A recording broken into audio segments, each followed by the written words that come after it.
Bonjour à tous. La faiblesse de la France aujourd'hui, c'est pas celle de l'État, car objectivement, il a tous les moyens régaliens, notamment, on le voit aujourd'hui, pour endiguer sur quelques jours une telle contestation. Non, la faiblesse de la France, c'est sa nation. Plus de valeurs, plus de culture, plus d'identité, plus de religion, et plus de respect ni de l'histoire, ni de nos vieux. C'est pour cela qu'aucun pays européen ne pourrait vivre aujourd'hui ce que l'on vit à travers de tels événements.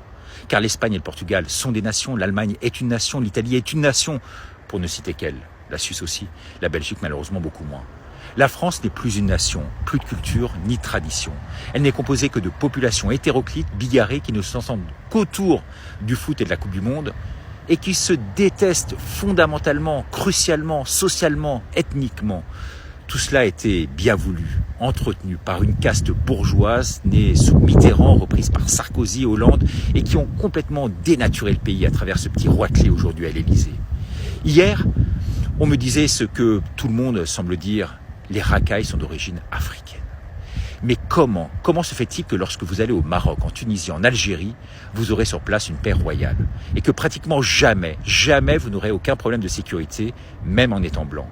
Ce ne sont pas des racailles sur place, ce sont des gens doux, affables, au regard gentil, généreux. Et on nous fait croire aujourd'hui que l'islam c'est la terreur. Non, les Arabes et les Noirs, musulmans pour la majorité, ne sont pas des voleurs. J'ai vécu en Afrique longtemps. Comme nos autorités et la presse nous poussent à vouloir nous faire croire et à nous monter notamment les uns contre les autres. Ce sont que des jeunes sans repère dans nos banlieues, ni religion, que l'on a voulu sciemment ghettoiser, qui foutent la merde aujourd'hui. Vous pouvez vous balader à n'importe quelle heure, aujourd'hui dans les rues d'Alger, de Tanger, de Marrakech, vous n'aurez donc aucun souci. Parce que ce sont des nations autour d'une vraie identité, d'une culture, d'une religion, d'une vraie justice qui tiennent, fédèrent les peuples et ne veulent en rien ce mondialisme. Ils luttent contre ça. En France, on a tué le spirituel. Leur guerre, elle est avant tout spirituelle. En France, nos racailles ne prient pas. Ceux dans les quartiers qui prient, ils ne vont pas voler ni casser les vitrines des magasins. Alors, vous aurez bien sûr peut-être ici ou là un imam qui excitera les foules, mais c'est une infime minorité, tout comme un prêtre déviant comme il peut en exister.